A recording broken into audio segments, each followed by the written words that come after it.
Ces dernières semaines, j'ai eu pas mal de difficultés à assumer toutes mes responsabilités. Tout s'est un petit peu mélangé. Les choses urgentes mais pas importantes, les choses importantes et urgentes, les trucs qui prennent que 5 minutes, les vidéos YouTube, les sorties, la vie sociale, le sport. Tout a commencé à s'empiler et j'en suis arrivé à un stade où n'importe quelle petite action en plus me demandait énormément d'effort mental parce que c'était juste trop. J'arrivais pas à faire le vide et je me levais chaque jour en ayant l'impression d'accumuler du retard sur ce que j'avais à faire. Et c'est dans ce genre de moment que j'ai appris à me tenir à des principes qui m'aident à aller dans la bonne direction lorsque j'ai du mal à tout gérer dans ma vie. Le premier principe, c'est d'écrire. C'est la chose qui m'a le plus aidé ces dernières semaines parce que ça m'aide à transférer les pensées que j'ai en tête qui s'accumulent sur du papier. Et je peux pas vous dire à quel point ça m'a aidé parce que ça m'a libéré de l'espace mental à un point où je retrouvais un petit peu de clarté dans mon quotidien et je peux que vous recommander, si en ce moment vous avez du mal à tout gérer, à prendre un papier, écrire vos pensées, écrire vos angoisses, faire des to-do list, juste écrire en fait, écrire ce que vous avez à faire et ça va vous aider à y voir plus clair. La deuxième chose qui m'a aidé, c'est d'imaginer le pire scénario. L'idée c'est que on va réfléchir ensemble au pire scénario possible, la pire chose qui pourrait se passer dans notre journée et dans notre semaine et on va comparer notre situation actuelle avec ce pire scénario que l'on a imaginé. Et moi, faire ce genre de visualisation, ça m'aide beaucoup parce que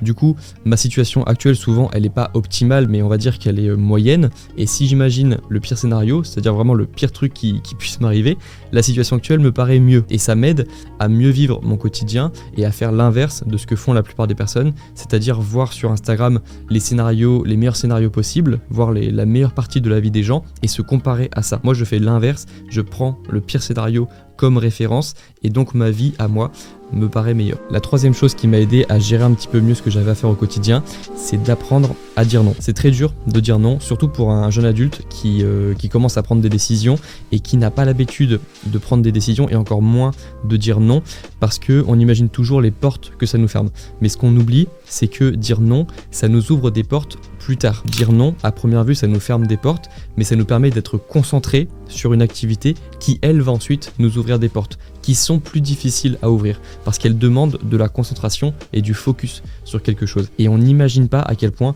dire non, ça permet d'une part de gagner du temps, de gagner de l'énergie mentale, de l'énergie de décision, et puis ça permet surtout de faire mieux ce que l'on a besoin de faire parce qu'on va être vraiment concentré sur ce qu'on a à faire et on n'est pas en train de s'éparpiller à répondre aux demandes de tout le monde. Et donc si en ce moment tu as du mal à tout gérer dans ta vie, je te recommande de passer par une phase où tu vas quasiment dire non de manière systématique pour un temps limité. Évidemment, le but c'est pas de devenir une personne qui sort complètement, qui oublie sa vie sociale, mais simplement quelques jours, voire quelques semaines en fonction de à quel point tu as du mal à gérer tout ce que tu as besoin de faire dans ta vie actuellement pour vraiment te concentrer sur les actions importantes et urgentes de ta vie et ensuite, une fois que tu auras repris un petit peu de contrôle, de recommencer petit à petit à dire oui. Le quatrième conseil qui m'a beaucoup aidé dans cette période, c'est de sortir de ma propre tête. L'endroit où on passe le plus de temps, c'est ici. Et on y passe beaucoup de temps. Et je commence de plus en plus à valoriser les activités qui me permettent de sortir de ma propre tête, de débrancher le cerveau, comme on dit, et de me concentrer sur une tâche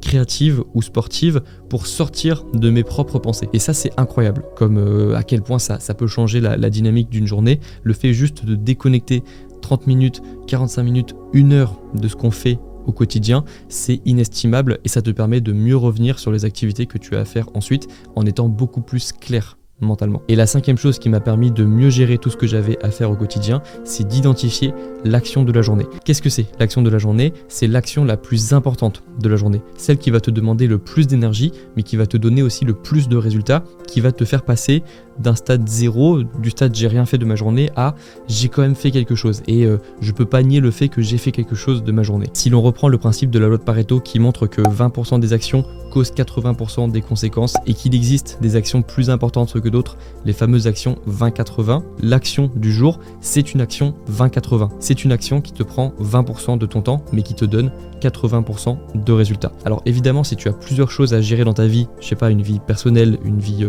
familiale, une vie professionnelle, tu auras peut-être une action du jour pour chaque domaine de ta vie dans lequel tu veux t'améliorer. Mais dans tous les cas, tu auras forcément dans tes listes de tâches des actions plus importantes que d'autres à faire et je te conseille de commencer par ces actions. Et ensuite, à la fin de la journée, tu pourras finir avec les actions les moins importantes mais qui seront urgentes, parfois des papiers envoyés, des appels à passer, mais en tout cas, commence par les actions les plus importantes de la journée, dépense l'énergie mentale que tu as en priorité sur ces actions.